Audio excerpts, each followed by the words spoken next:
আমি সকলোৱে অৱগত যে 2021 চনৰ ফেব্ৰুৱাৰী মাহৰ শেষ সপ্তাহত নিৰ্বাচন ঘোষণা কৰা হৈছিল আৰু মাৰ্চ মাহৰ শেষত প্ৰথম চৰণৰ নিৰ্বাচন আৰু এপ্ৰিলৰ 7 তাৰিখৰ আগতে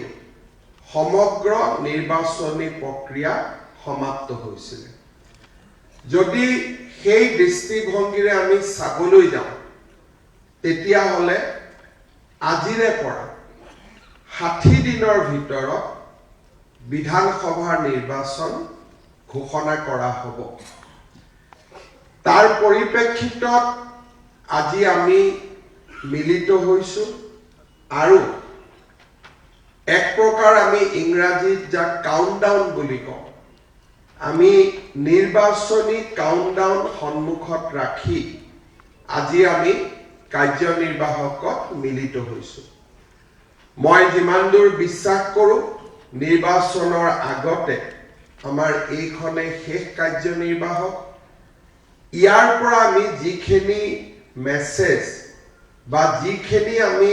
বিষয়বস্তু ৰাইজৰ মাজলৈ লৈ যাম সেইখিনিয়ে আমাৰ বাবে আটাইতকৈ গুৰুত্বপূৰ্ণ এটা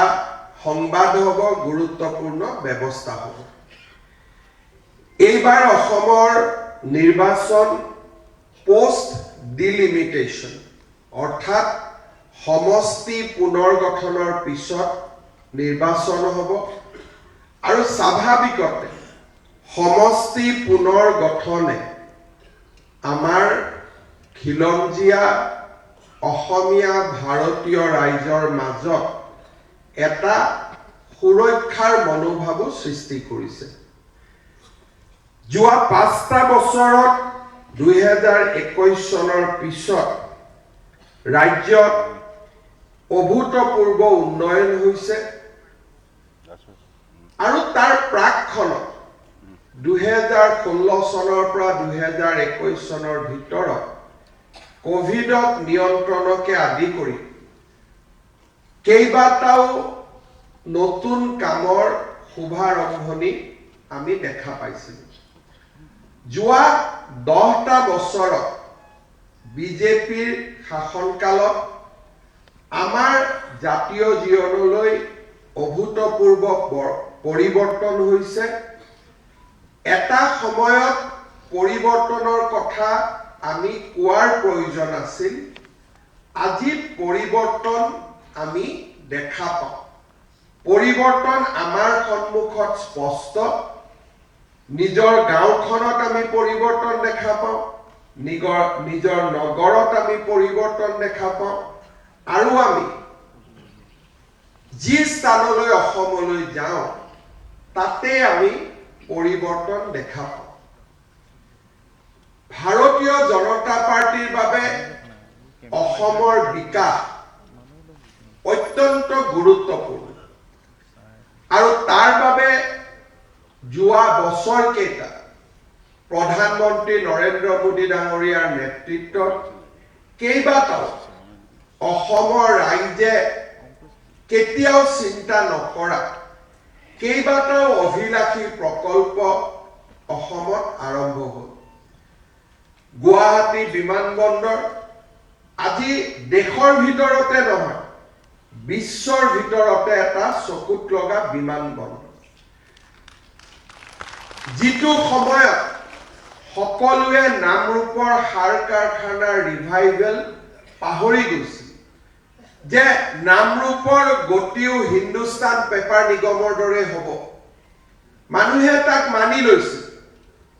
প্ৰধানমন্ত্ৰী নৰেন্দ্ৰ মোদী ডাঙৰীয়াই আজি দেশৰ সৰ্ববৃহৎ ফাৰ্টিলাইজাৰ কোম্পানী আজি নামৰূপত স্থাপন কৰিছে। অসমৰ দৰে ৰাজ্য এখনত সেমি কণ্ডাক্টৰ অহাৰ প্ৰয়োজন আৰু সেমি কণ্ডাক্টৰ ইণ্ডাষ্ট্ৰীৰ বাবে অসমৰ ইকোচিষ্টেম ক'ত? যেতিয়া কৰ্ণাটকৰ মন্ত্ৰী প্ৰিয়াংক খাৰ্গে প্ৰশ্ন কৰে যে অসমত কি আছে যাৰ কাৰণে আমি সেমি কণ্ডাক্টৰ ইণ্ডাষ্ট্ৰি আমি অসমলৈ লৈ আহি উত্তৰ দিবৰ কাৰণে আমাৰ সন্মুখত লগে লগে উত্তৰো নাথাকে কাৰণ সেমি কণ্ডাক্টৰৰ বাবে যি ইকোসিস্টেমৰ প্ৰয়োজন research development IT ecosystem AI ecosystem অসমত একোৱেই নাই আমি তেওঁৰ প্ৰশ্নক সমালোচনা কৰিলো যদি তেওঁ আমাক প্ৰশ্ন কৰে যে অসমত কি আছে কৰ্ণাটকত কি নাই সেমি কণ্ডাক্টৰ অসমত কিয় হ'ব লাগে বহুত উত্তৰ আমি দিব নোৱাৰো আমাৰ উত্তৰ এটাই যে উত্তৰ পূৰ্বৰ বিকাশৰ বাবে মোদী ডাঙৰীয়া প্ৰতিশ্ৰুতিবদ্ধ সেইবাবে একো নাথাকিলেও নতুনকৈ ঘৰ এখন নিৰ্মাণ হয় তাৰ বাবে মোদী ডাঙৰীয়াই আমাক সেমি কণ্ডাক্টৰৰ দৰে ইণ্ডাষ্ট্ৰি দিছে যেতিয়া আমি কৈছিলো যে ব্ৰহ্মপুত্ৰৰ ওপৰত প্ৰতিখন জিলাতে এখনকৈ নতুন দলং হ'ব মানুহে বিশ্বাস কৰিব পৰা নাছিল কাৰণ আন্দোলন অবিহনে অসমৰ মানুহে একো নাপায় তেনেকুৱা এটা ধাৰণা অসমৰ মানুহৰ মাজত হিচি দিয়া হৈছে মানুহে কৈছিলে যে আমি আন্দোলন কৰিয়ে সকলো পাইছো আমি কাৰোবাক ধন্যবাদো দিয়া নাই কাৰোবাক অভিনন্দনো দিয়া নাই আমি মাত্ৰ কৈছিলো যে আন্দোলন কৰি আমি অসমৰ যি উন্নতি হৈছে কিন্তু আজি জিলাই জিলাই ব্ৰহ্মপুত্ৰৰ ওপৰত দলং জিলাই জিলাই মেডিকেল কলেজ জিলাই জিলাই আজি একোখনকৈ বিশ্ববিদ্যালয় আমাৰ মানুহে আমাৰ জীৱনকালত আমাৰ জেনেৰেশ্যনে আমাৰ জীৱনকালত ইমান দ্ৰুত উন্নতি দেখা পাব তাক আমি কল্পনাও কৰা নাছিল কাজিৰঙাৰ ওপৰত 32 কিলোমিটাৰ মাত্ৰ উৰণ সেতু হ'ব তাক অসমীয়া মানুহে কেতিয়াও কল্পনা কৰিব পৰা নাছিল আৰু যেতিয়া দুই এদিনতে গহপুৰৰ পৰা নুমলীগড়লৈ ৰেল আৰু গাড়ী দুইটাই যাব পৰা সুৰংগ নিৰ্মাণৰ কথা আহিব সপোন মানুহে কেতিয়াবা কিছু কথা বাস্তৱত নেদেখিলেও সপোনত দেখে আমি হয়তো তেনেকুৱা ধৰণৰ কথা কোনো অসমীয়াই সপোনতো কল্পনা কৰা নাছিল শিলচৰৰ পৰা গুৱাহাটীলৈ এক্সপ্ৰেছ হাইৱে হ'ব 22,000 কোটি টকা ব্যয় হ'ব আৰু 5 ঘণ্টা শিলচৰৰ পৰা গুৱাহাটী আহি পাব যেতিয়ালৈকে আমি দেখা নাপাওঁ বিশ্বাস কৰিবৰ কাৰণে আমাক মনে কেতিয়াও নকব আজি এই ধৰণৰ আমাৰ জনজীৱনলৈ পৰিৱৰ্তন আহিছে আৰু এই পৰিৱৰ্তনৰ বাবে অসমৰ মানুহ আজি আনন্দিত আৰু ভাৰতীয় জনতা পাৰ্টিক তৃতীয়বাৰলৈ শাসনলৈ উভতাই আনিব তাত কোনো সন্দেহ নাই অসমৰ দৰিদ্ৰ মধ্যবিত্ত সমাজখনে আজি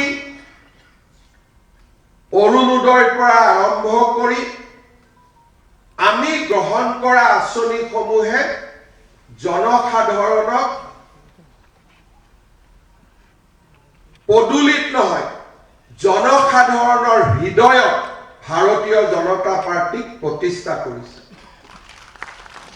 1.5 লাখ এটা দুটা নহয় 1.5 লাখ চৰকাৰী চাকৰি আমাৰ ল'ৰা ছোৱালীয়ে পাব নিৰ্বাচনৰ সময়ত যেতিয়া আমি কৈছিলো যে আমি 1 লাখ ল'ৰা ছোৱালীক চৰকাৰী চাকৰি দিম মই কোৱাজনেও তাক বিশ্বাস কৰা নাছিলো as a sign of desperateness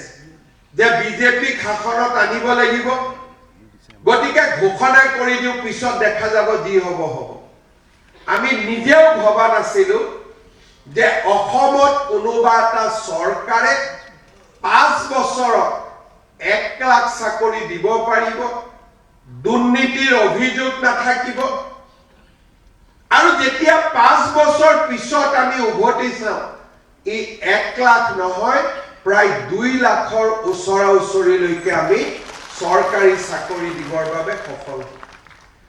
2 lakh ল'ৰা ছোৱালী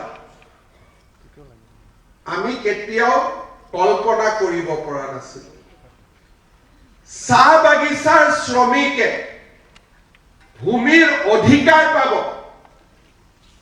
তাক আমি কেতিয়াও কল্পনা কৰিব পৰা নাছিল আজি আমাৰ চৰকাৰখনে ৰাইজৰ মাজত নিৰাপত্তাৰ পৰিৱেশ আনিছে গৃহমন্ত্ৰী অমিত শাহ ডাঙৰীয়াৰ নেতৃত্বত এটাকৈ শান্তি চুক্তি হৈছে আৰু যোৱা 5টা বছৰত আমি এখন নতুন অসমৰ কল্পনা মানুহৰ মাজলৈ আনিব পাৰিছো কিন্তু ভাৰতীয় জনতা পাৰ্টিৰ চৰকাৰখনৰ লক্ষ্য বিকাশ কিন্তু সেই বিকাশৰ প্ৰয়োজন ক'ত যি বিকাশৰ আনন্দ অসমীয়াই অনুভৱ নকৰিব অৰ্থাৎ আমাৰ বাবে বিকাশ যিমান ইম্পৰ্টেন্ট আমাৰ বাবে অস্তিত্ব সিমানে ইম্পৰ্টেন্ট আমাৰ ৰাজনীতি ডেভেলপমেন্টৰ লগত আমাৰ ৰাজনীতি হৈছে প্ৰিজাৰ্ভিং the identity আজি আমাৰ সন্মুখত প্ৰত্যাহ্বান কি ভাৰতীয় জনতা পাৰ্টি চৰকাৰখনে বিকাশ যজ্ঞ আৰম্ভ কৰিছে হয়তো আৰু কোনোবা এখন চৰকাৰ আহি কম বেছি পৰিমাণে বিকাশ কৰিব ভাৰতীয় জনতা পাৰ্টিৰ চৰকাৰ আৰু এজ এ পাৰ্টি আমাৰ আইডিওলজিক্যাল ফাউন্ডেশন কি আমি ৰাজনীতি কাৰ বাবে কৰিছো এই প্ৰশ্নটোৰ যেতিয়া আমি উত্তৰ দিবলৈ যাওঁ যোৱাকালি বিএল সন্তোষ ডাঙৰীয়াই আপোনালোকক এটা বিশেষ কথা কৈছিলে সেয়া হৈছে সিভিলাইজেশন কনফ্লিক্ট আজি যদি আপোনালোকে আমাৰ ৰাজ্যখনলৈ চকু দিয়ে স্পষ্টভাৱে দুটা সভ্যতা আপোনালোকৰ সন্মুখত দেখা দিব এটা সভ্যতা 5000 বছৰৰ সভ্যতা সনাতন সভ্যতা আৰু সনাতনে সকলো প্ৰকাৰৰ উপাসনাক স্বীকৃতি দিয়ে আৰু আজি আমি 5000 বছৰৰ পৰা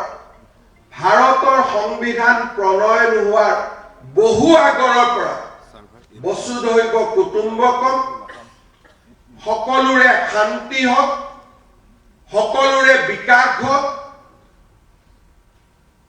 আমি এক সভ্যতাৰ উত্তৰাধিকাৰী আমাৰ সভ্যতা ইনক্লুসিভ সভ্যতা ভাৰতীয় সভ্যতা হিন্দু সনাতন সভ্যতা তাত আমি কাকো অনাদৰ কৰিব নোৱাৰো যদি ভগৱান বুদ্ধৰো জন্ম হৈছে ভগৱান বুদ্ধ আমি বিষ্ণুৰ অৱতাৰ বুলি স্বীকাৰ কৰো মহাবীৰ জৈনে যেতিয়া বিশ্বত জৈন ধৰ্মৰ প্ৰচাৰ আৰম্ভ কৰে আমি তাক আদৰণি জনাও আৰু জৈন ধৰ্মৰ মাজতো আমি সনাতন সভ্যতাক বিচাৰি পাওঁ যেতিয়া গুৰু নানকে শিখ ধৰ্ম আৰম্ভ কৰে আমি তাক স্বাগতম জনাও মানুহৰ মুক্তিৰ পথ হিচাপে আমি তাক স্বীকৃতি দিওঁ আৰু গোল্ডেন টেম্পললৈকে গৈ আমিও একেই কৃতজ্ঞতাৰে সৈতে গ্ৰন্থ চাহিবৰ সন্মুখত আমি মূৰ দুৱাওঁ। যোৱাকালি 25 তাৰিখে বৰদিন হৈ গৈছে। অসমত খ্ৰীষ্টান ধৰ্মাৱলম্বী লোকসকলৰ লগতে হিন্দু ধৰ্মাৱলম্বী লোকসকলেও বৰদিনৰ আনন্দ অনুভৱ কৰিছে আৰু তাক ইজনৰ সিজনৰ লগত আমি বৰদিনৰ শুভেচ্ছাৰ মেছেজ দি আমি তাক আনন্দ কৰিছো। যোৱা 25 তাৰিখে বৰদিনৰ শুভেচ্ছা মই যিমান হিন্দু মানুহৰ পৰা পাইছো তাতকৈ বহু কম খ্ৰীষ্টিয়ান মানুহৰ পৰা পাইছো। কাৰণ সনাতন সভ্যতাই খ্ৰীষ্টিয়ানসকলৰ অস্তিত্ব আৰু তেওঁলোকৰ ধৰ্মৰ গুৰুত্বক আমি স্বীকাৰ কৰোঁ আৰু ঈদৰ দিনা আমি একেই উৎসৱৰ আনন্দ অনুভৱ কৰোঁ। আধ্যাত্মিক পৰিৱেশ ৰাতিপুৱা যি সৃষ্টি হয় তাক হিন্দু লোকে সহমৰ্মিতা আৰু একেই আধ্যাত্মিকতাৰে আমি তাৰ প্ৰতি আমাৰ দৃষ্টি ৰাখোঁ। কিয় ভাৰতীয় সভ্যতা হ'ল it is a inclusive religion. একম সত্য বিপ্ৰা বহুধা বিভান্তি। ঋগ্বেদ আৰম্ভ হোৱাৰ সময়তে আমাক কোৱা গৈছিলে সত্য এটা, কিন্তু সত্য অন্বেষণৰ পথ কেইবাটাও। এয়া হ'ল আমাৰ সভ্যতা। অসমত বাস কৰা 62-65% মানুহৰ সভ্যতা। কিন্তু আমাৰ ৰাজ্যত কংগ্ৰেছৰ দুৰ্বলতাৰ বাবে আৰু কংগ্ৰেছৰ তুষ্টিকৰণ ৰাজনীতিৰ বাবে লাহে লাহে লাহে লাহে আন এক সভ্যতা সৃষ্টি হ'ল। 10 লাখ, 20 লাখ, 30 লাখ, 40 লাখ, আজি 1.5 কোটি জনসাধাৰণেৰে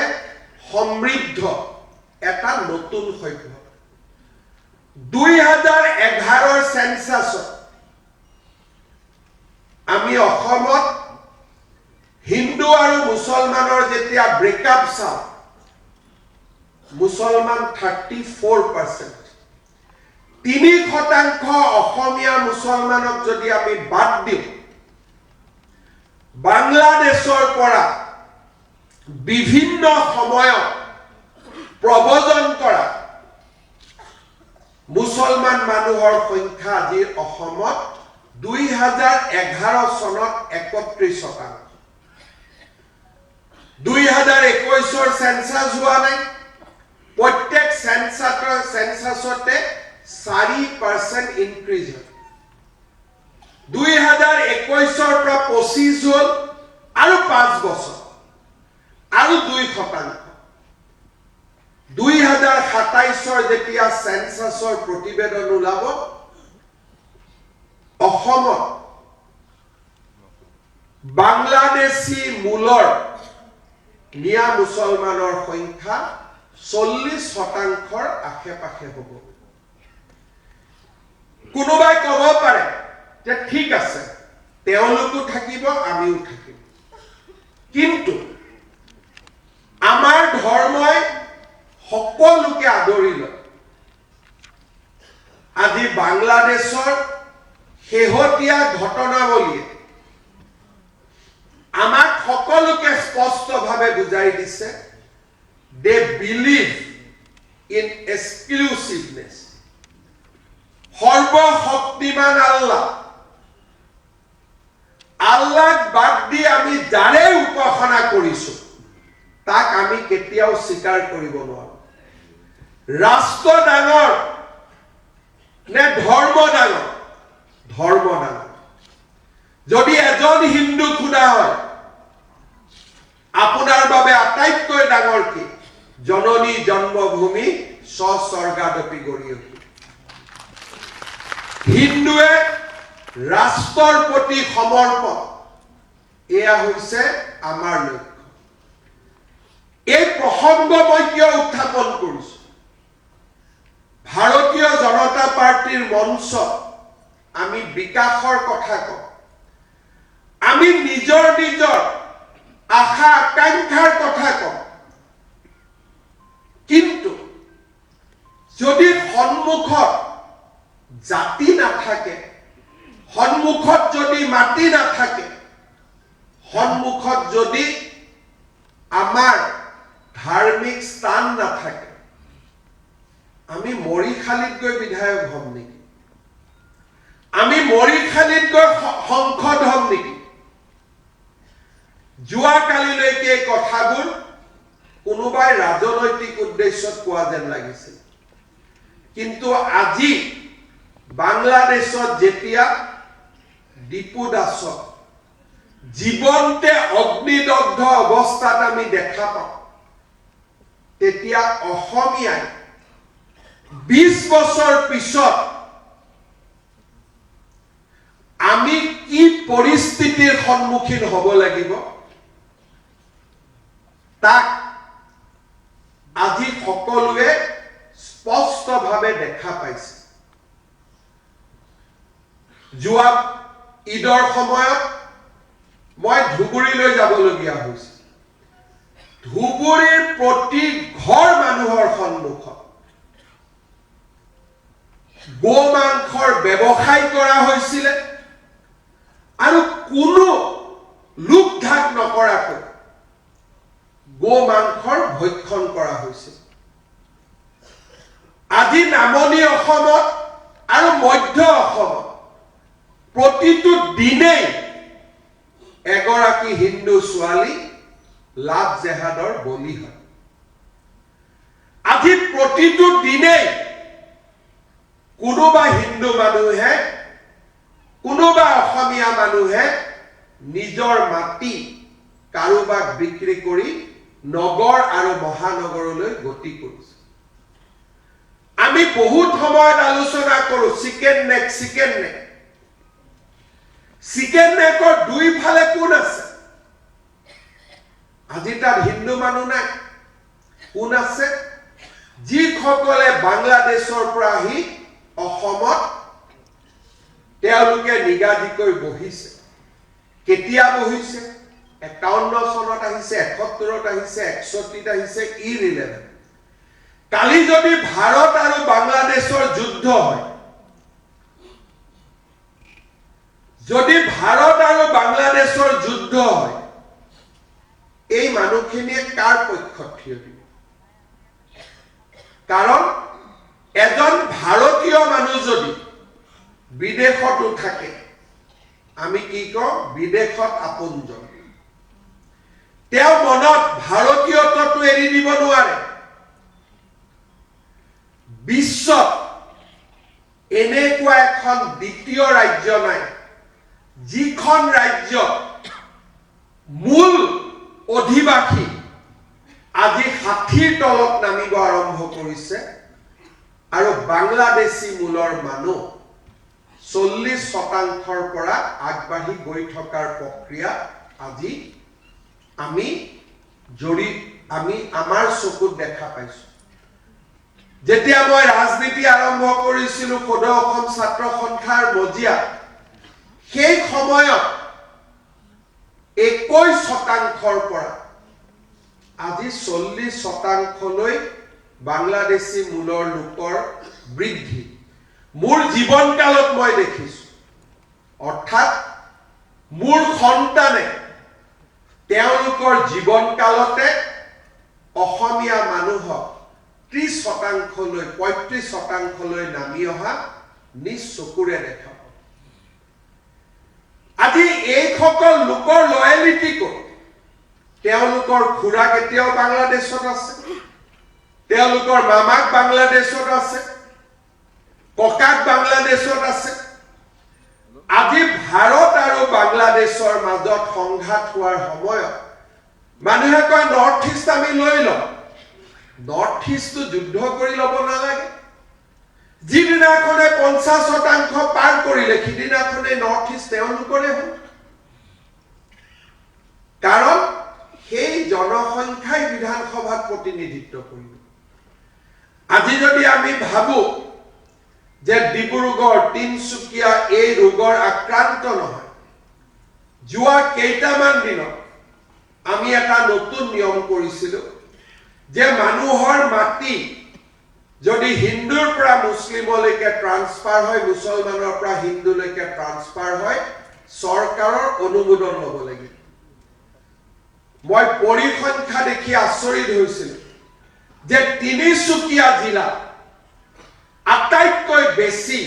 মুছলিম মানুহে হিন্দু মানুহৰ পৰা মাটি কিনাৰ বাবে আবেদন কৰিছে কেতিয়াবা উজনি অসমত আমি অনুভৱ কৰো যে আমাৰ জীৱনটোতো পৰিৱৰ্তন হোৱা কিন্তু 40% জনসাধাৰণৰ যেতিয়া প্ৰকৃত ডিলিমিটেশন হ'ব তেওঁলোকে বিধানসভাত আটাইতকৈ বেছি বিধায়ক তেওঁলোকৰ হ'ব আৰু দিছপুৰে লোৱা সিদ্ধান্ত ডিব্ৰুগড় তিনচুকীয়াটো প্ৰতিনিধিত্ব কৰিব যোৱা কেইদিনমান আগত কংগ্ৰেছৰ এজন মুখপত্ৰই কৈছে যে অসমত 48টা সিট মুছলিম মানুহৰ কাৰণে ৰিজাৰ্ভ হ'ব লাগে আমি যেতিয়া কওঁ ৰিজাৰ্ভ হ'ব লাগে আমি কওঁ অসমীয়াৰ কাৰণে ৰিজাৰ্ভ হ'ব লাগে তাত হিন্দু আৰু মুছলমানৰ পাৰ্থক্য নাই কিন্তু কংগ্ৰেছ দলৰ মঞ্চৰ পৰা কৈছে যে 48টা সিট মুছলমানৰ কাৰণে ৰিজাৰ্ভ হ'ব লাগে কংগ্ৰেছে বিৰোধিতা কৰা নাই সেই সদস্যজনক কংগ্ৰেছে বহিষ্কাৰো কৰা নাই কাৰণ কংগ্ৰেছৰ আজি সমগ্ৰ ইকোসিস্টেমটো সেই সকল লোকৰ ওপৰত নিৰ্ভৰশীল তেখেতসকলে জানে যে এই সকল লোক আমাক ভোট দিব কিন্তু তেওঁলোকেও বুজি পোৱা নাই যে যিদিনাখনে অসমত 50% তেওঁলোকে ক্ৰছ কৰিব সিদিনাখন কংগ্ৰেছকো তেওঁলোকৰ প্ৰয়োজন নহব ইয়াত তেওঁলোকৰ নিজৰ ৰাজনৈতিক পাৰ্টি হ'ব আৰু নিজৰ ৰাজনৈতিক পাৰ্টিৰ বাবে তেওঁলোকে ভোট খুজিব আৰু এয়া যদি মই 70-75 বছৰ জীয়াই থাকো আমাৰ জীৱন কালত তাক আমি দেখি যাম আজি জাতিটোৰ আটাইতকৈ দুৰ্ভাগ্যৰ সময়ত আমি ৰাজনীতি কৰিছো আজি জাতিটোৰ আটাইতকৈ দুৰ্ভাগ্যৰ সময়ত আমি ৰাজনীতি কৰিছো এখনকৈ জিলা আজি আমাৰ মাটিবোৰ দামৰ কাৰণে আজি আমি অচিনাকি লোকক বিক্ৰী কৰিছো গুৱাহাটীৰ ফ্লাইঅভাৰৰ তলত সেলফ হেল্প গ্ৰুপে আহি ব্যৱসায় কৰা নাই গুৱাহাটীৰ যিমান ইয়াতে এটা সেক্টৰ দুটা সেক্টৰত লৰা ছোৱালীয়ে কাম কৰিছে উজনিৰ পৰা আহি কাম কৰা নাই লখিমপুৰৰ পৰা আহি কাম কৰা নাই আজি উবেৰত বহি মাত্ৰ নামটো সুধিব ফ্লাইঅভাৰৰ তলৰ দোকানীজনৰ মাত্ৰ নামটো সুধিব আজি গুৱাহাটী মহানগৰীত প্ৰতিটো দিনেই যেতিয়া চৰকাৰৰ বিৰুদ্ধে বিজেপিৰ বিৰুদ্ধে আন্দোলন হয় শিলগুটিলৈ ওলোৱা মানুহবিলাক ভুলতো নাভাবিব যে তেওঁলোক আমাৰ খিলঞ্জীয়া যুৱক যুৱতী আজি প্ৰত্যেকজন মানুহে গাড়ীখন চলাবৰ কাৰণেও আমি এজনকৈ অচিনাকি মানুহক লগত ৰাখিছো আজি আমি খেতি কৰিবলৈ অচিনাকি মানুহক লৈ আহিছো জাতিটোত সন্মুখত দুটা ৰাস্তা থাকে যে আপুনি কম্প্ৰমাইজ কৰক যেনেকে বাংলাদেশত 21% পৰা 19% পৰা 3% লৈকে আপোনালোক নামি আহিলে তেনেকৈ প্ৰস্তুত থাকক লৰা ছোৱালীৰ বিয়া সকলোৰে মাজত হ'ব মাটি বাৰী সকলোৱে হ'ব আমি ধৰ্ম নিৰপেক্ষতাক লৈ জীয়াই থাকিম এই পৰিৱেশ স্বীকাৰ কৰিব পৰা এছাম ব্যক্তি আছে আৰু এছাম স্বীকাৰ কৰিব নোৱাৰা ব্যক্তি আছে মম এটাত যেতিয়া অগ্নি সংযোগ হয় মমডালে জানে যে এই জুয়ে মুখ নিক্ষেপ কৰিব কিন্তু তথাপিতো মমে পোহৰ দি থাকে আজি আমি অসমীয়াসকল ভাৰতীয়সকল বৰাকত বঙালী হিন্দুসকল ব্ৰহ্মপুত্ৰ উপত্যকাত আমি আজি আমি এটা জাতি কোনোবাই যদি ৰিচাৰ্চ কৰিব খোজে যে কেনেকে এটা জাতি নোহোৱা হৈ গ'ল অসমতকৈ তেওঁৰ বাবে ৰিচাৰ্চ মেটেৰিয়েল আৰু কতো নাই প্ৰতিটো দিনেই আমি দুৰ্বল হৈছো প্ৰতিটো দিনেই আমি এক অন্ধকাৰ ভৱিষ্যতৰ ফালে আগবাঢ়িছো আৰু দুইটা সভ্যতাৰ যুঁজ বাংলাদেশৰ পৰা পশ্চিমবংগৰ পৰা অসমলৈ বিহাৰৰ পৰা ঝাৰখণ্ডলৈ আজি এই যুঁজ স্পষ্টভাৱে আৰম্ভ হৈছে ভাৰতীয় জনতা পাৰ্টিৰ চৰকাৰখনে যোৱা 5টা বছৰত সভ্যতাৰ যুঁজত আমি আমাৰ মানুহখিনিৰ লগত থিয় হৈ থকাৰ বাবে প্ৰয়াস আৰু প্ৰচেষ্টা কৰিছো আৰু আজি 5টা বছৰ পিছত আমি অন্তত অসমখনক পশ্চিমবংগ হ'ব দিয়া নাই ইমানখিনিলৈকে আমি কৰবাত নহয় কৰবাত সফলতা পাব পাৰিছো নিৰ্ণায়ক বিজয় সম্ভৱ হ'ব নহ'ব মই নাজানো কিন্তু প্ৰথমবাৰৰ বাবে অসম আন্দোলনৰ আৰু আমাৰ মানুহবিলাকে যি কাম জীৱনকালত চাই যাব বিচাৰিছিল তাক আমি কৰবাত নহয় কৰবাত অকণমান আমি আৰম্ভণি কৰিব পাৰিছো আমাৰ জীৱনকালত কোনো চৰকাৰে কেতিয়াও কোনো ৰাজনেতাই কেতিয়াও ভাবা নাছিলে যে 1,45,000 বিঘা মাটিত উচ্ছেদ অভিযান হ'ব পাৰে আমিও নাজানো মাজে মাজে আমি উচ্ছেদৰ নিউজ পঢ়ো আমাৰ ভাল লাগে শুনি কিন্তু যোৱা 5টা বছৰত দলং দেখা পাইছো আমি গুৱাহাটী এয়াৰপোৰ্ট আমি দেখা পাইছো নুমলীগড় ৰিফাইনাৰী আমি দেখা পাইছো এইমছ গুৱাহাটী আমি দেখা পাইছো বিজেপিৰ অক্ষয় কীৰ্তি কিন্তু তাৰ লগত সভ্যতাৰ যুঁজত এক নিৰ্ণায়ক ভূমিকা লৈ যোৱা 5 বছৰত আমি 1,45,327.7 বিঘা মাটি আমি মিয়া মুছলমান অবৈধ বাংলাদেশীৰ হাতৰ পৰা আমি ৰক্ষা কৰিছো আৰু দ্বিধাহীনভাৱে আমি কৰিছো অসমৰ মুখ্যমন্ত্ৰীৰ আসনত বহি মই কৌশলী শব্দ ব্যৱহাৰ কৰা নাই ধৰ্ম নিৰপেক্ষতাৰ আৱৰণো মই পিন্ধিব খোজা নাই যদি জাতিটোৱে নাথাকে যদি মোৰ মাটি নাথাকে যদি মোৰ পানী নাথাকে যদি মোৰ ভেটি নাথাকে মুখ্যমন্ত্ৰী আসনৰ মৰ্যাদা ৰক্ষাৰ বাবে মই মুখ্যমন্ত্ৰী হোৱা নাই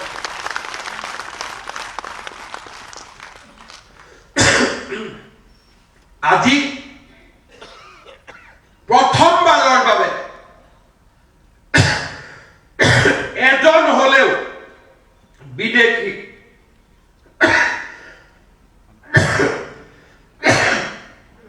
প্ৰথমবাৰৰ বাবে আমি পুছবেক আৰম্ভ কৰিছো 1.5 কোটি মানুহক পুছবেক সম্ভৱ নহয় কিন্তু দুজনকো যদি আমি খেদিব পাৰিছো 4 জন অহা ৰাস্তা বন্ধ হৈছে ৰাতিপুৱা সদায় আপোনালোকে চাব প্ৰতিদিনাই মোৰ সোশ্যাল মিডিয়াত মই দিও আজি 22 জন ধৰিলো কালি 20 জন নধৰাকৈ কিমান জন সোমাই আহিল ধৰা কেইজনৰ ষ্টেটিষ্টিক্স মই দিব পাৰো নধৰা কেইজনৰ ষ্টেটিষ্টিক্সটো মই দিব নোৱাৰো কিন্তু প্ৰথমবাৰৰ বাবে আমি কৰা পুছবেকৰ বাবে কৰবাত নহয় কৰবাত এটা বাৰ্তা গৈছে যে অসমখন আজি আগৰ দৰে সেফ নহয় This cannot be a safe corridor. আজি ভাৰতীয় জনতা পাৰ্টিৰ চৰকাৰখনে সাহস কৰিছে কোট ৰিএকচন হৈছে কোট একচন হৈছে তাৰ কাৰণে আমি খবৰ ৰখা নাই আমি মাত্ৰ জানো যে আমি বাংলাদেশলৈকে খবৰ পঠিয়াব লাগে যে আপোনালোকক অসমত স্বাগতম জনোৱা আৰু নহয় সেই দিন পাৰ হৈ আজি আমি ভাৰতীয় জনতা পাৰ্টিৰ চৰকাৰখনে আজি আমি এক নিৰ্ণায়ক যুদ্ধ আমি লিপ্ত হৈছো কাৰণ এই যুদ্ধখন আমাৰ অপচন নহয় এই যুদ্ধখন আমাৰ কম্পালসন হয় আমি থাকিম নহলে তেওঁলোক থাকিব অসমীয়াই কিমান আঁতৰি আহিব ধুবুৰীৰ পৰা আঁতৰি আহিব বৰপেটাৰ পৰা আঁতৰি আহিল বঙাইগাঁৱৰ পৰা আঁতৰি আহিল ঢিঙৰ পৰা আঁতৰি আহিল ৰূপহীৰ পৰা আঁতৰি আহিল দলগাঁৱৰ পৰা আঁতৰি আহিলে তেজপুৰৰ পৰা আঁতৰি আহিলে নাওবৈচাৰ পৰা আঁতৰি আহিলে যোৱা ৭৫টা বছৰত অসমীয়াই মাত্ৰ আঁতৰি আহিছে আমাৰ সভ্যতাৰ পীঠস্থানসমূহ তাৰ পৰা আমি বিদায় লৈছো ভাৰতীয় জনতা পাৰ্টিৰ শাসনকাল প্ৰথমবাৰ যি গৰুখুটিত অসমীয়া যুৱকৰ তেজেৰে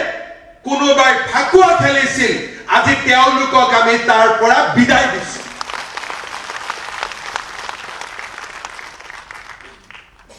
এই সফলতা হয়তো বহুত ডাঙৰ সফলতা নহব পাৰে কিন্তু অসমীয়াই যে যুঁজিব পাৰে তাৰ প্ৰথমবাৰলৈ মানুহৰ মাজত ধাৰণাৰ সৃষ্টি হৈছে আজি প্ৰথমবাৰ যেতিয়া আমি এভিকচনৰ ফালে যাওঁ কোনেও যুঁজিব সাহ নকৰে ৰাতিপুৱাই কাপোৰ কানি লৈ তেওঁলোক দুদিন আগতে ওলাই যায় কাৰণ কৰবাত নহয় কৰবাত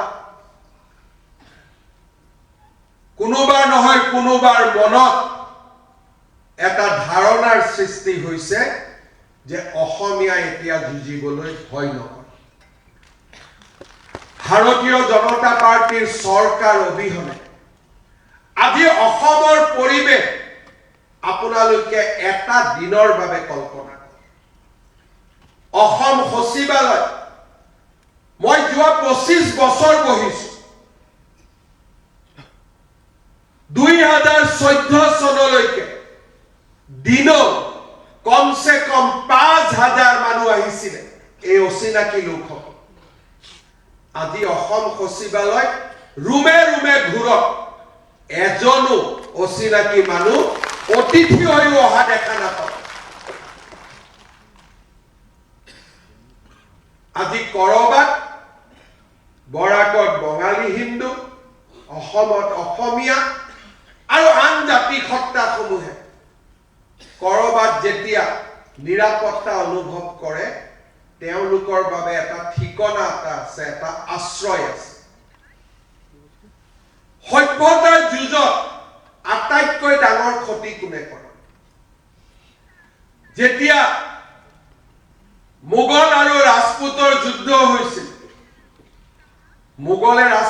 আগবঢ়ুৱাব পৰা নাছিল Any Times 24/7. Your news, your voice. সভ্যতাৰ যুঁজত আটাইতকৈ আমাৰ শত্ৰু আমাৰ ভিতৰতে উৎপন্ন হয়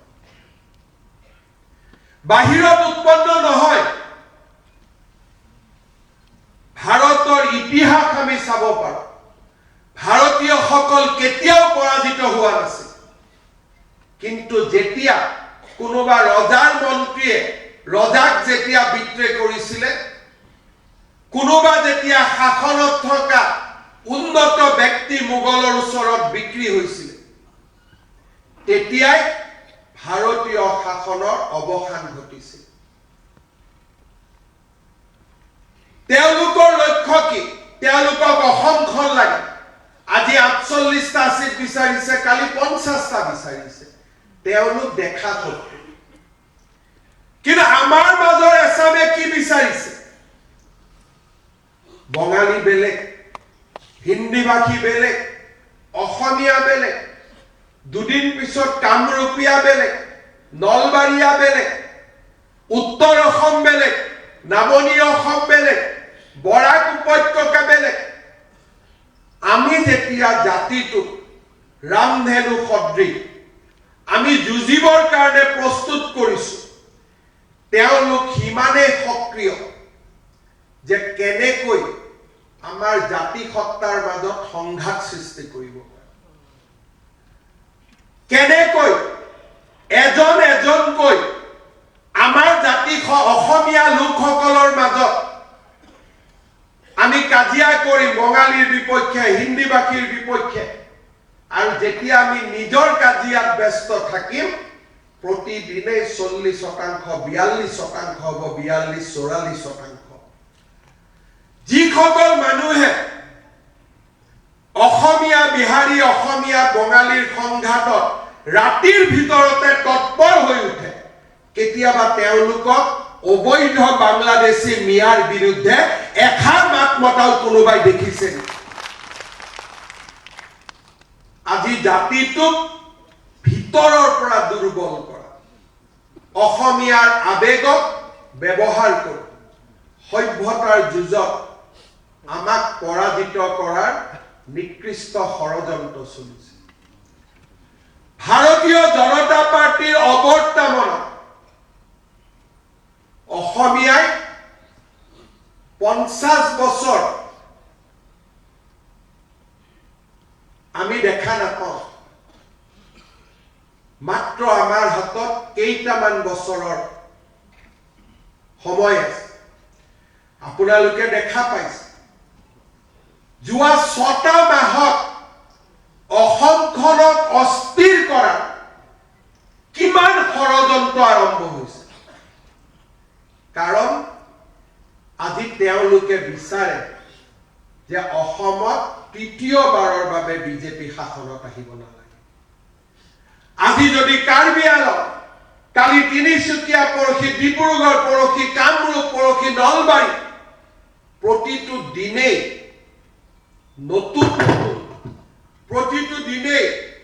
নতুন নতুন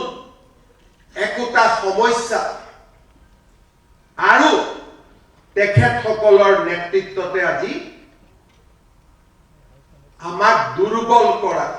এক অদ্ভুত ষড়যন্ত্ৰ চলিছে যিবিলাক কথা বতৰা কোনেও বিচৰা নাছিল কেতিয়াও বিচৰা নাছিল এতিয়া সকলোকে কোৱা হৈছে যে এইবিলাক দাবী কৰক যাতে আমাৰ মানুহখিনি দুৰ্বল হৈ যায় নিজৰ ভিতৰতে আমি যাতে দুৰ্বল হ'ব পাৰো আৰু নিজৰ ভিতৰতে দুৰ্বল হোৱাৰ দিনাখনেই আমাৰ হাতত দুটা অপচন থাকিব আত্মসমৰ্পণ কৰক নহলে অসমৰ পৰা আঁতৰি যাব আৰু এই কথাবোৰ মই কোৱা কথা নহয় কোনোবাই যদি আজি মঙ্গলদৈ দৰং জিলালৈ যায় দলগাঁৱত গৈ থিয় হয় কোনোবাই যদি ঢিং আৰু ৰূপহীত থিয় হয় কোনোবাই যদি বটদ্ৰৱাত থিয় হয় কোনোবাই যদি বৰপেটাত থিয় হয় ই সাধু কথাৰ ই ৰূপ কথাৰ কোনো কাহিনী নহয় এয়া আমাৰ জীৱনৰ নিৰ্মম সত্য আজি অসমত আৰু এবাৰ আন্দোলন কৰিবলৈ আমাৰ জাতীয় জীৱনত শক্তি নাই অসম আন্দোলন আমি লক্ষ্যত উপনীত নহলো আলফাৰ বন্দুকেও আমাক লক্ষ্যত উপনীত কৰাব নোৱাৰিলে আজি আমাৰ জাতিটো মাত্ৰ আমি জীয়াই আছো কোনোবা এটা দিন ভাল দিন আহিব বুলি আশা কৰো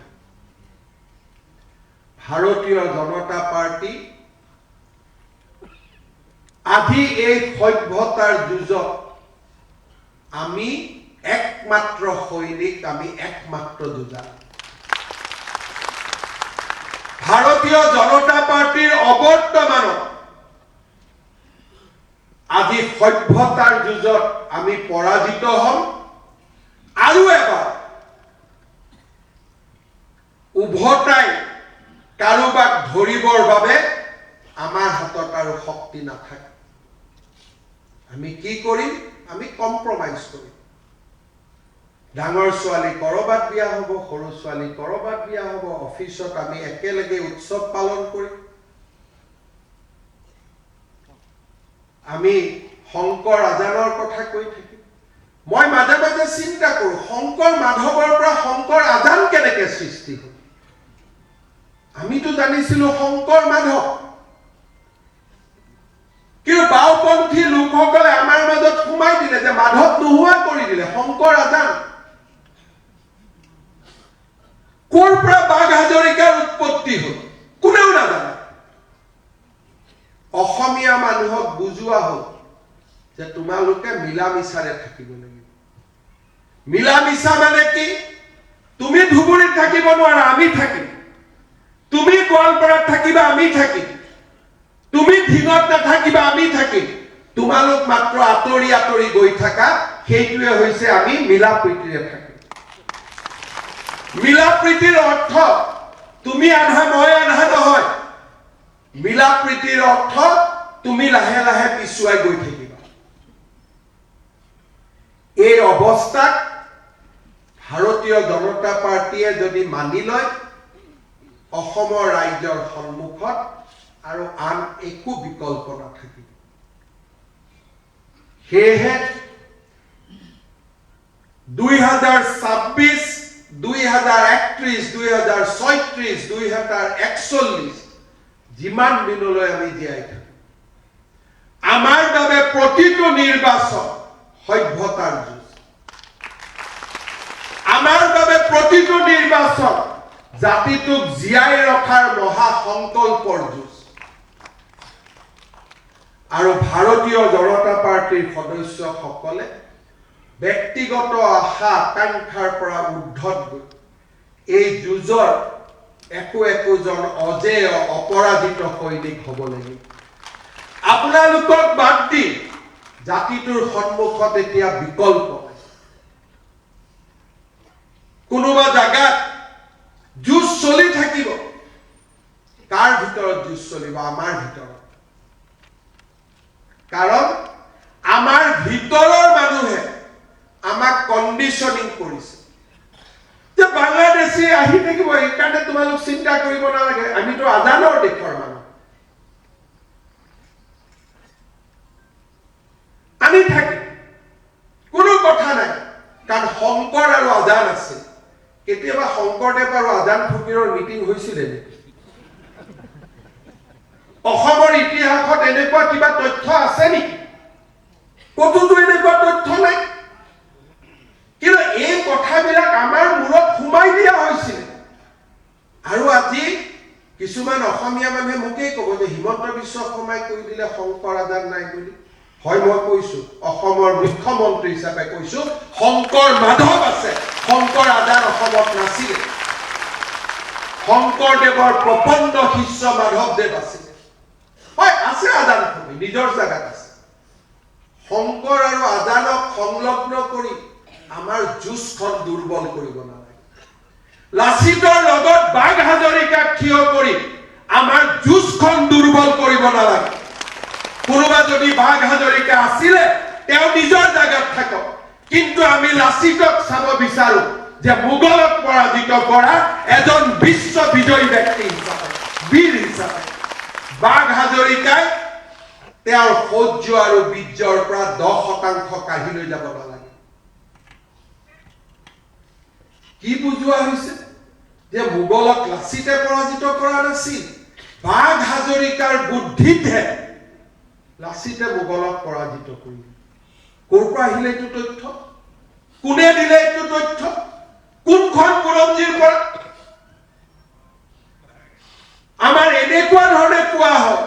যে শংকৰ আৰু আজানে দুয়োজনে যেনে মিলি মিলি একেলগে নাৱত ধৰ্ম প্ৰচাৰ কৰি আগবাঢ়ি গৈ আছিল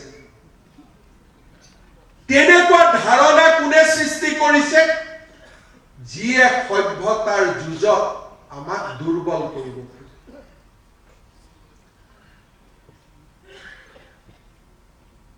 মই একেলগে দুৰ্গা পূজাত যাম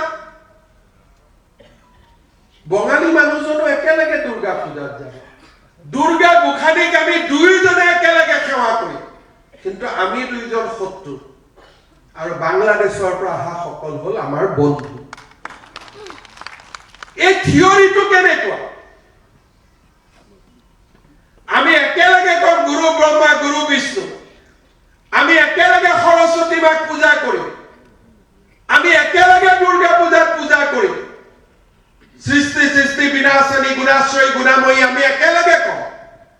কিন্তু ওলাই আহি কম এওঁ বঙালী দেই এওঁ অসমীয়া আৰু যিসকলে আমাৰ লগত একেলগে দুৰ্গা পূজা নকৰে একেলগে নাম নকৰে পাল নাম নকৰে তেওঁলোক আমাৰ বন্ধু কাৰণ আমি শংকৰ আৰু আজানৰ দেশৰ মানুহ ই কেনে ধৰণৰ পলিটিকেল ডেফিনেশ্যন ই কি ধৰণৰ ৰাজনৈতিক সংজ্ঞা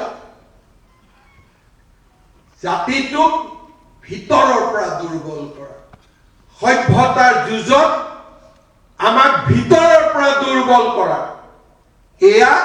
ষড়যন্ত্ৰৰ বাহিৰে আন একো নহয় সেই মই দ্বিধাহীনভাৱে ক'ব পাৰো শংকৰ আৰু আজান নহয় শংকৰ আৰু মাধৱ আজান ফকীৰ সন্মান কৰোঁ তেওঁ নিজৰ জাগাত থাকিব কিন্তু শংকৰৰ লগত তেওঁৰ বৈশিষ্ট্য ক'ত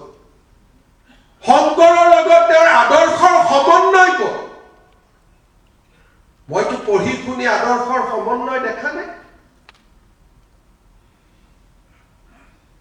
আপোনালোকে বিশ্বাস কৰে নেকি যে বাঘ হাজৰিকা নাথাকিলে লাচিত বৰফুকনে জিকিব নোৱাৰিলে কোনোবা অসমীয়াই ভাবে নেকি যে বাঘ হাজৰিকা নামৰ কাল্পনিক চৰিত্ৰটো নাথাকিলে লাচিত বৰফুকন মোগলৰ বিৰুদ্ধে যুদ্ধত বিজয়ী হ'ব নোৱাৰিলে কিন্তু আজি আমাৰ মূৰত কৌশলগতভাৱে সুমুৱাই দিয়া হৈছে যে বাঘ হাজৰিকাই ঔৰংজেবৰ পৰা বুদ্ধি লৈ আহিছিল কেনেকে অস্ত্ৰ বনাব লাগে শিকাইছিল আৰু আজি যদি লাচিত জিকিছে গিভ দ্য ক্ৰেডিট টু বাঘ হাজৰিকা এইবিলাক সাধাৰণ কথা নহয় বাওপন্থী লোকসকলে আমাৰ জাতিটোক ভিতৰৰ পৰা দুৰ্বল কৰা অহৰহ ষড়যন্ত্ৰ আজি তেওঁলোকে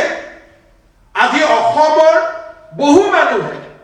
কাৰ্বি আংলঙত গণ্ডগোল হ'ল নেপাল সদৃশ মৰাণে আন্দোলন কৰিলে নেপাল সদৃশ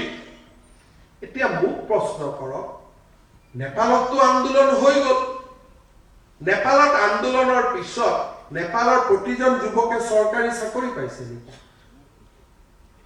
নেপালৰ ৰাস্তা ঘাটবিলাক পকী হৈ গ'ল নেকি নেপাল কি বিশ্বৰ আটাইতকৈ অৰ্থনৈতিক শক্তি হ'ল নেকি আপোনালোকে নেপালৰ বিপ্লৱলৈকে ক'ব কিন্তু নেপালৰ বিপ্লৱৰ পিছত নেপালৰ কি পৰিৱেশ হ'ল সেইখিনিও লাইভ টেলিকাষ্ট কৰি আমাক দেখাওক বাংলাদেশত ছাত্ৰ বিপ্লৱ হ'ল বাংলাদেশত ক্ষমতা উৎখাত কৰিলে হাসিনা ওলাই আহিলে ইমানলৈকে ঠিক আছে কিন্তু তাৰ পিছত কি বাংলাদেশখন বিশ্বৰ মহাশক্তিত পৰিণত হ'ল পিছৰ বাংলাদেশখনৰ কথা আপোনালোকে কিয় নকয় হিন্দুক জীৱন্তে অগ্নিদগ্ধ কৰা হ'ল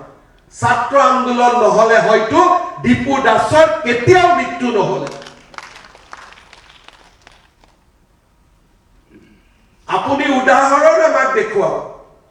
আন্দোলনলৈকে বিপ্লৱলৈকে বিপ্লৱৰ পিছৰ পৃথিৱীখন আমাক দেখাওক সেই বিপ্লৱ নহয় যি বিপ্লৱৰ সমাপ্তি জনসাধাৰণৰ কল্যাণেৰে নহয়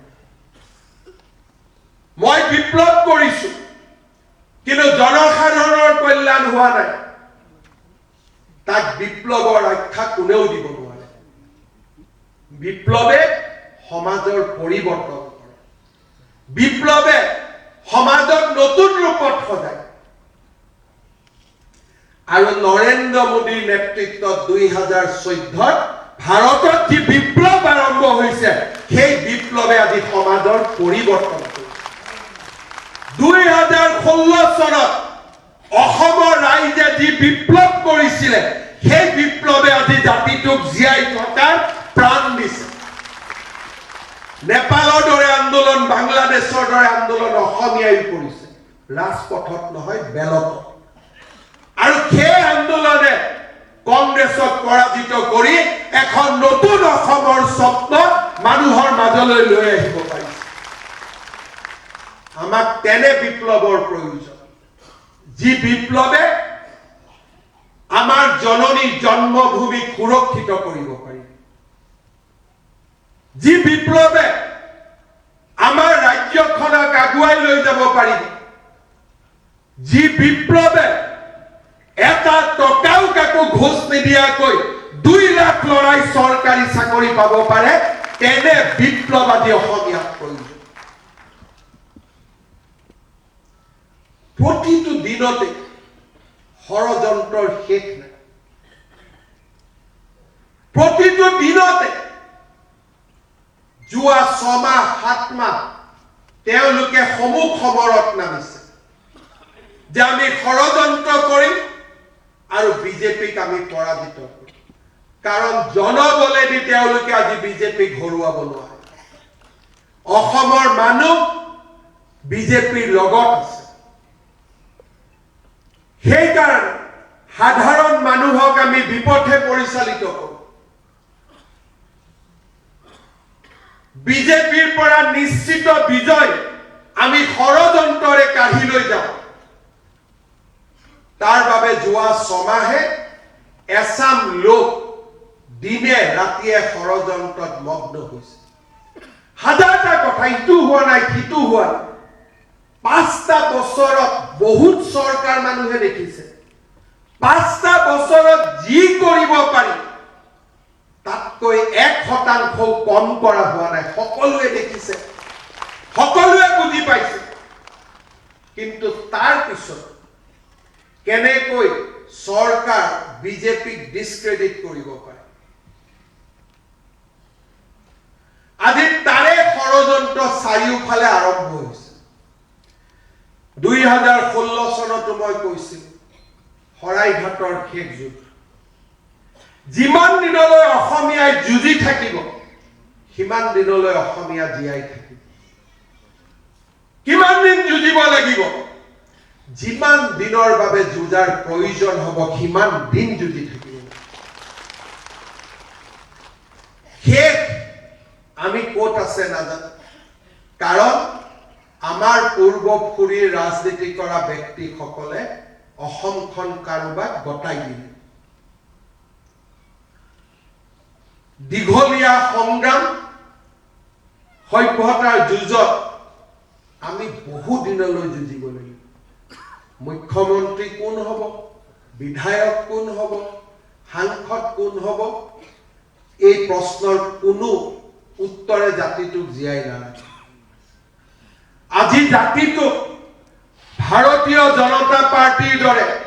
আপোচবিহীন লোকৰ প্ৰয়োজন আছে যি যিকোনো কাৰণতে আত্মসমৰ্পণ নকৰে শেষ দিনটোলৈকে যুঁজিব বিচাৰে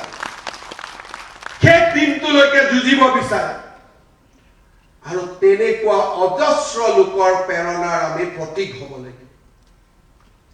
মানুহক আমি বুজাব লাগিব যে বিজেপিয়ে নিজৰ স্বাৰ্থৰ ওপৰত গৈ জাতিটোক জীয়াই ৰখাৰ সংগ্ৰামত লিপ্ত হৈছে 5 বছৰত কামত কোনেও আমাক ক'ব নোৱাৰে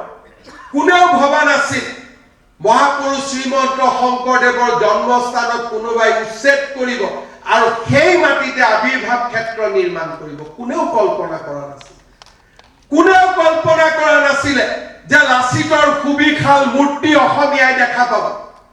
কোনেও কল্পনা কৰা নাছিল অসমীয়া ভাষা ধ্ৰুপদী ভাষা হ'ব কোনেও কল্পনা কৰা নাছিল চৰাইদেউ মৈদাম বিশ্ব ঐতিহ্য ক্ষেত্ৰ হ'ব আমি প্ৰত্যেকটো পৰ্যায়ত মানুহে আমাক যি দায়িত্ব দিছিল তাৰ পৰা বহু খোজ আগত গৈ আমি কাম কৰিছো কিন্তু এই কাম আমাৰ কাৰণে নহয় আপোনালোকে আমি সকলোৱে বুজিব লাগিব যে আমি এখন ডাঙৰ যুঁজৰ সৈনিক আৰু আমি যদি আত্মসমৰ্পণ কৰো মোৰ দুখীয়া জনমভূমিৰ আৰু কোনো বিকল্প নাথাকিব মই জীয়াই থাকোতে আপুনি জীয়াই থাকোতে আমি দেখা পাম টেক ওভাৰ আজি গুৱাহাটী টেক ওভাৰ কালি নগাঁও টেক ওভাৰ কালি মঙ্গলদৈ টেক ওভাৰ এটাৰ পিছত এখনকৈ গাঁও ল'ব এটাৰ পিছত এখনকৈ নগৰ ল'ব কৰিবলগীয়া বহুত কাম আছে আমাৰ সন্মুখত এখন বিশাল এজেন্ডা আছে আমি অসমখনক আমাৰ নৱ প্ৰজন্মৰ বাবে আমি সুৰক্ষিত কৰিব লাগিব ভাৰতীয় জনতা পাৰ্টিয়ে নিৰ্বাচন আমি জাতিটোক ৰক্ষা কৰিবলৈ সভ্যতাৰ যুঁজত যুঁজিবলৈ অৱতীৰ্ণ হ'ব লাগিব আমাৰ মাজত থকা আশা আকাংক্ষা আমাৰ মাজত থাকিব কিন্তু আমি ৰাজনীতিক ইমান সীমাবদ্ধ এটা দায়ৰালৈ লৈ যাব নোৱাৰো যে আমি মন্ত্ৰী হলে আমি ৰাজনীতি কৰিম আমি বিধায়ক হলে আমি ৰাজনীতি কৰিম জাতিটোক জীয়াই ৰখাৰ বাবে আমি সকলোৱে সামগ্ৰিকভাৱে যুঁজিব লাগিব কাৰণ আজিও যদি দৰং নগাঁও মৰিগাঁও নলবাৰী বৰপেটা অসমীয়া লোকসকলক সোধে এনেদৰে জীয়াই থকা কিমান কষ্ট তাক আপোনালোকে নিজে শুনিবলৈ পাব নিজৰ দেশত নিজৰ জন্মভূমিত যেতিয়া ক্ৰমে দ্বিতীয় শ্ৰেণীৰ নাগৰিক হ'ব লাগে জীয়াই থকাৰ কিমান ডাঙৰ কলংক তাক বুজিবলৈ বহুত দূৰ যাব নালাগে আমাক এটা কলংকিত জীৱন লাগে নে আমাক এটা সুৰক্ষিত জীৱন লাগে আহিবলগীয়া নিৰ্বাচন আমাৰ বাবে এই প্ৰশ্নৰ আমাক উত্তৰ দিব আজি কংগ্ৰেছৰ মঞ্চৰ পৰা যেতিয়া ক'ব পাৰে যে 48খন আসন ৰিজাৰ্ভেশ্যন লাগে কালি সেই কংগ্ৰেছ দলে ক'ব পাৰে যে অসমৰ প্ৰথমজন মুখ্যমন্ত্ৰীও আমাৰ সম্প্ৰদায়ৰ পৰা হ'ব লাগে বাধা ক'ত কোৱা তেওঁলোকে যদি আসন জিকিব পাৰে কোৱাটো কোনো অসুবিধা নাই আৰু চাওঁতে সাদুল্লাৰ পৰা কাঢ়ি অনা চকীখন আকৌ সাদুল্লালৈ গতি কৰিব বৰদৈলে সাদুল্লাৰ পৰা চকীখন কাঢ়ি আনিছিল আৰু আজিৰ অসমীয়াই আমি সাদুল্লাক চকীখন আকৌ এবাৰ পাৰি দিম আমাৰ জীৱন কালত ইয়াক আমি হ'ব দিব নোৱাৰো আৰু সেই কাৰণে আমি যুঁজিব লাগিব দৰিদ্ৰ জনগণৰ বাবে আমি কাম কৰিম মধ্যবিত্ত সমাজৰ বাবে কাম কৰিম বিকাশৰ গংগাৰে অসম মাতৃৰ চৰণ ধোৱা, কিন্তু তাৰ পিছত মোৰ স্বদেশ আৰু মোৰ স্বজাতিক মই জীয়াই ৰখাৰ বাবে মই যুঁজিব লাগিব। কোনোবাই যুঁজিবই লাগিব আৰু আমাৰ দেশখন আৰু জাতিটোক আমি বচাব লাগিব। ভাৰতীয় জনতা পাৰ্টিৰ কাৰ্যনিৰ্বাহক বৈঠক আৰু ৬০টা দিন পিছত আমাৰ নিৰ্বাচনত বুথ জিকিব, মণ্ডল জিকিব, বিধায়ক হ'ব, ই ৰাজনৈতিক কথা। এই নিৰ্বাচনত স্বদেশ আৰু স্বজাতিৰ মংগলৰ বাবে আমি জিকিব লাগিব, সেই সংকল্প আটাইতকৈ প্ৰথম। স্বদেশ আৰু স্বজাতিৰ মংগল দুৱাৰ আমি মুকলি কৰি ৰাখিব লাগিব। নৱ প্ৰজন্মই মোৰ লৰাই যাতে মোক প্ৰশ্ন কৰিব নোৱাৰে যে দেউতা তুমি মুখ্যমন্ত্ৰী হৈ থাকোতে আমাৰ আজি এনেকুৱা অৱস্থা।